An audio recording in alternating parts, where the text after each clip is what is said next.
যা গরম পড়েছে বাবা। আর এই গরমে যদি এক গ্লাস ঠান্ডার একদম ঠান্ডা ঠান্ডা রিফ্রেশমেন্ট হয় তো কেমন হয় বলুন তো।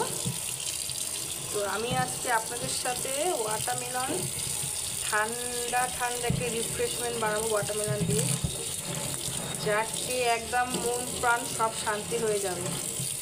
তো প্রথমে ওয়াটারমেলনটাকে ভালো করে ধুয়ে নিচ্ছি এরকম হাত দিয়ে দিয়ে। এমনিতে ওয়াটারমেলনটা ঠান্ডা আছে।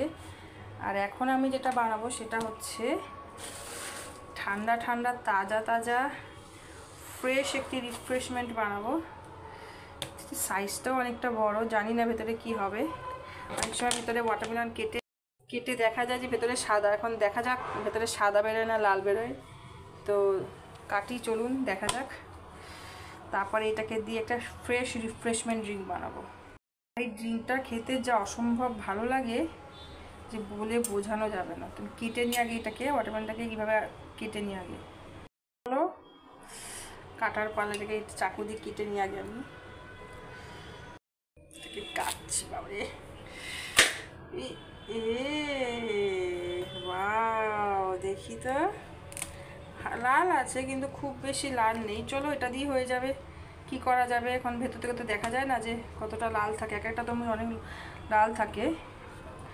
তো এরকম হয়েছে, দেখা যাক।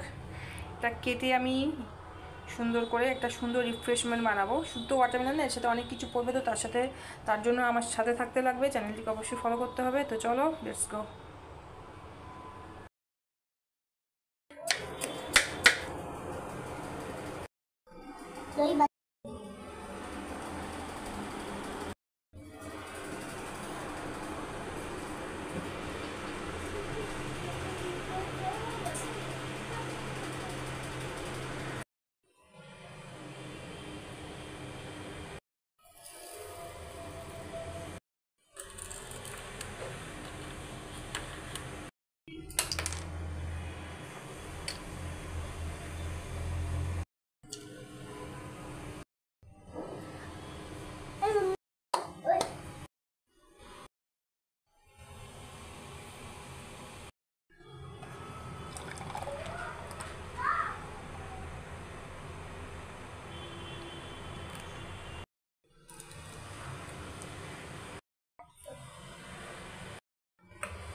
কেমন হয়েছে বাবা?